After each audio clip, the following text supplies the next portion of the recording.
Hello guys, तो अभी तो हम वेब डेवलपमेंट के कोर्स के अंदर काफ़ी कुछ चीज़ें सीख चुके हैं। तो आज की क्लास के अंदर हम देखने वाले हैं CSS को हम किस तरह लिखेंगे, ठीक है। और उसकी जो हमने देखी थी internal external inline internal and external CSS को हम किस तरह यूज़ करेंगे, ठीक है। तो आज की वीडियो के अंदर हम देखने वाले हैं। और पिछली वीडियो के अंदर हमने ये देखा था कि हम CSS को क्यों यूज़ करते हैं, किस वजह से यूज़ करते हैं, कैसे यूज़ करेंगे, ये सारी चीज़ें हमने देखी थी।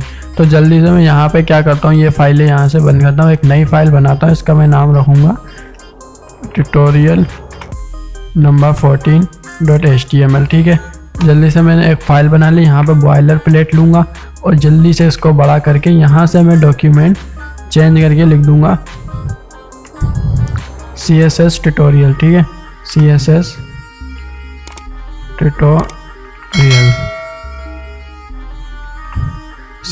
ट्यूटोरियल्स। और जल्दी से मैं यहाँ पे अब क्या करूँगा, यहाँ से मैं लाइव सर्वर ऑन कर दूँगा, ठीक है। जैसे मैंने यहाँ पे लाइव सर्वर ऑन करता हूँ तो यहाँ पे आ चुका है हमारा वेब पेज। अब मैं यहाँ पे क्या करूँगा, इधर मैं एक HTTP हेडिंग ले लेता हूँ और यहाँ पे लिख देता हूँ this is CSS tutorials video, ठीक है। This is CSS tutorials video. और यहाँ पे मैं एक P का टैग लेके इसके अंदर मैं कुछ भी टेक्स्ट लिख दूंगा। मैं यहाँ पे लिख देता हूँ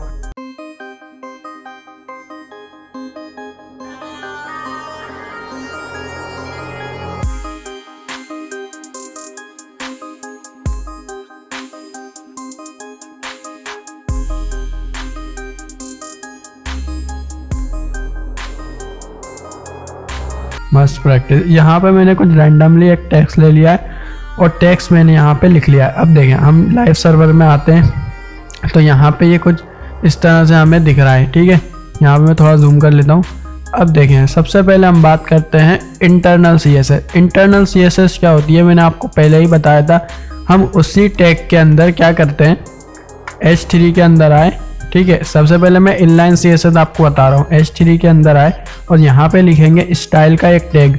स्टाइल का टैग जैसे ही लगाएंगे हम, और इसके अंदर हम इसको कुछ भी प्रॉपर्टी दे सकते हैं। जैसे मैं इसका कर देता हूँ कि कलर इसका हो जाए ब्लू, ठीक है। मैंने क्या बोला भाई, H3 जो है, ठीक है, H3 है, ये है ना यहाँ पे H3, तो इसका मैंने बोल दिया कलर हो जाए ब्लू। अब देखें, यहाँ पे मैं जाऊँगा, सॉरी हमारा लाइव सर्वर बंद हो गया है, तो जो दोबारा से मैं लाइव सर्वर स्टार्ट करता हूँ। तो ये देखिए, यहाँ पे लाइव सर्वर आ चुका है। अब देखें, यहाँ पे ये कुछ इस तरह से लिख कर आ रहा है दिस इज CSS ट्यूटोरियल, और इसका कलर क्या हो गया, ब्लू। और अगर मैं और इसको बोलूँ, अगर मैं इसको ये बोलता हूँ कि भाई यहाँ पे इसका कलर कर दो आप, बैकग्राउंड कलर में इसको बोल देता हूँ बैकग्राउंड कलर कर दो ग्रीन, तो क्या होगा। अब देखें, बैकग्राउंड कलर ग्रीन हो गया, ठीक है। ये होती है इनलाइन CSS। तो ये एक तरह से एक बैड प्रैक्टिस है, यानी कि हमें इनलाइन CSS नहीं लिखनी चाहिए, ठीक है। तो ये बताने का मकसद ये था कि इस तरह से हम इनलाइन CSS यूज़ कर सकते हैं। इसके अंदर बहुत सारी प्रॉपर्टीज़ लाइन से मैं दे सकता हूँ। मैं आपको कुछ देकर भी दिखाता हूँ। जैसे मैं यहाँ पे कर देता हूँ फॉन्ट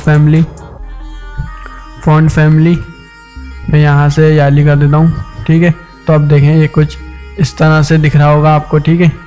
तो इस तरह से हम कुछ भी दे सकते हैं। अगर मैं यहाँ पे कलर को ब्लू सी, अगर देखें, ये VS कोड हमें बहुत हेल्प करता है, हमारे कुछ भी काम को वो बनाता है, फ्रिक्वेंटली काम करने देता है, ठीक है। जैसे ही मैं ब्लू पे होवर करता हूँ तो ये मेरे को एक पैनल खोल के देता है। अब यहाँ से मैं कोई भी रैंडमली कलर सेलेक्ट कर सकता हूँ। जैसे मैंने ग्रीन करा, आप देखें तो यहाँ पे ये ग्रीन हो चुका है, ठीक है। और इसका बैकग्राउंड में कुछ ये कर देता हूँ, ठीक है। तो आप देखें, बैकग्राउंड ये हो गया, मगर उस पर कलर दिख ही नहीं रहा है। तो मैं इसको वापसी कोई डार्क सा कर देता हूँ, ब्लू कर देता हूँ यहाँ से, ये पर्पल, यस राइट। तो देखें, इस तरह से ये इनलाइन CSS होती है, ठीक है। अब हम बात कर लेते हैं इंटरनल CSS क्या होती है। अभी मैं इसको यहाँ से हटा देता हूँ, ठीक है। इसको मैं रैंडमली यहाँ से मिटा देता हूँ और हमारा टेक्स्ट वैसे ही नॉर्मल फॉर्म में आ जाएगा। अब इंटरनल CSS क्या होती है, यहाँ पे टाइटल के नीचे आगे हेड के टैग के अंदर हम क्या लिखेंगे, स्टाइल का टैग लिखेंगे और इसके अंदर हम सारे लिखेंगे इंटरनल CSS,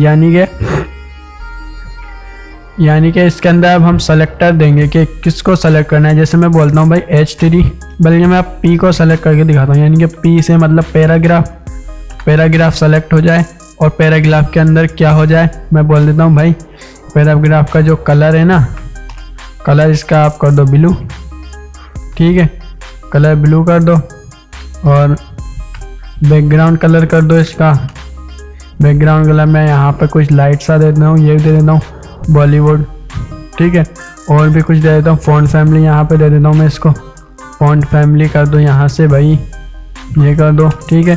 तो इस तरह हम P के टैग को यहाँ पे टारगेट करें। अब देखें जैसे ही मैं यहाँ पे आऊँगा तो ये सारी प्रॉपर्टीज़ पे लग चुकी है। देखिए कलर ये ब्लू हो गया, इसका बैकग्राउंड कलर ये हो गया है ब्राउन हल्का, ठीक है, और हमने फॉन्ट फैमिली इसको दी थी तो फॉन्ट फैमिली भी यहाँ पे आपको दिख रही होगी। अब देखें यहाँ पे मैं कुछ भी चेंज करूँगा, जैसे मैं ये हटा देता हूँ, इसको मैं मिटा देता हूँ यहाँ से, तो अब क्या होगा कि बैकग्राउंड कलर हमारा मिट चुका है, ठीक है। तो ये होती है इंटरनल CSS। इनलाइन CSS क्या है कि हम उसी टैग के अंदर लिख दें उसकी सारी प्रॉपर्टी, ठीक है। ये बैड प्रैक्टिस होती है, इस तरह हमें यूज़ नहीं करना होता, सारा हमारा काम आगे पीछे मिक्स हो जाता है, ठीक है, और इसमें हमें कुछ समझ भी नहीं आता। और इंटरनल जो CSS होती है ये सही है एक तरह से देखी जाए तो। एक यहाँ पे हम स्टाइल का टैग के अंदर सारी प्रॉपर्टीज़ को दे देते हैं, ठीक है। अब बात करते हैं कि एक्सटर्नल CSS क्या होती है। ये तो हमने देखी कि भाई ये इंटरनल CSS है और ये, ठीक है, ये इनलाइन CSS थी। अब एक्सटर्नल CSS क्या होती है कि हमें एक नई फाइल बनानी पड़ेगी। यहाँ से मैं जल्दी से जाता हूँ, एक नई फाइल बनाता हूँ, इसका मैं नाम रखता हूँ ट्यूटोरियल नंबर 14.css, यानी कि अब इसकी एक्सटेंशन .html नहीं आएगी, इसकी एक्सटेंशन आएगी .css, ठीक है। ये हमारी एक फ़ाइल बन गई है। अब क्या करना है हमें, अब इसको लिंक करना होता है। देखें ये हमारी क्या कौन सी फाइल है, ट्यूटोरियल नंबर 14.html, ये हमारी फाइल आ गई, और ट्यूटोरियल नंबर 14.css। अब हमें इसको लिंक करना है। लिंक के लिए हम क्या करेंगे, टाइटल के नीचे आके लिंक दूंगा, लिंक का टैग दूंगा, ठीक है, और href के अंदर हम लिख देंगे जो भी हमारा फाइल का नाम है। जैसा मेरा फाइल का नाम है ट्यूटोरियल नंबर 14.css, तो यहाँ पे ये शो कर रही है फाइल ट्यूटोरियल नंबर 14.css, आपको यहाँ पे दिख रही होगी, ठीक है। तो हमें सिंपली इसको सेलेक्ट कर लेना है ट्यूटोरियल नंबर 14.css। अब ये क्या हुई है, ये इसके साथ लिंक हो गई है, ठीक है। अब हम जो भी इस फाइल के अंदर लिखेंगे वो इस फाइल पे इम्प्लीमेंट हो जाएगा। अब देखें जैसे मैंने यहाँ पे इसको बोला था P का टैग का कलर कर दो ब्लू और फॉन्ट फैमिली कर दो हेल्वेटिका sans serif, ये ठीक है। तो अब मैं जाता हूँ CSS की फाइल के अंदर और यहाँ पर मैं लिखता हूँ भाई P, बल्कि मैं H3 को करके दिखाता हूँ। H3 को मैं बोल देता हूँ भाई इसको कर दो फॉन्ट विथ आप कर दो बोल्ड, ठीक है, बोल्ड कर दिया मैंने। अब देखें ये बोल्ड हो चुका है, ठीक है। अभी यहाँ से अगर मैं इसको कमेंट कर दूँ, कमेंट कर दिया मैंने, अब देखें इस तरह दिख रहा है और ये अभी कुछ इस तरह दिखेगा। अगर इसको मैं और कुछ बोलूँ, कलर में बोल देता हूँ, इसको कलर में बोल देता हूँ एक्वा कर दो, ठीक है। तो ये देखिए इस तरह से ये हो गया यहाँ पे।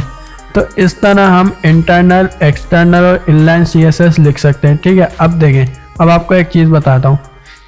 अब मैंने यहाँ पे लिखा P के टैग को हमें कर दो कलर ब्लू फॉन्ट फैमिली है, ठीक है। अगर मैं यहीं पे एक और P का टैग लूँ, ठीक है, यहाँ पे मैं जाते एक और P का टैग ले लिया मैंने। अब ये तो दोनों टैग पे अप्लाई हो जाएगा। अब क्या करेंगे, देखें यहाँ पे आए तो ये दोनों कुछ इस तरह से हो गया। भाई मेरे को तो इसका कलर अलग चाहिए और इसका अलग चाहिए, ठीक है, इसका तो मुझे अलग ही चाहिए ना।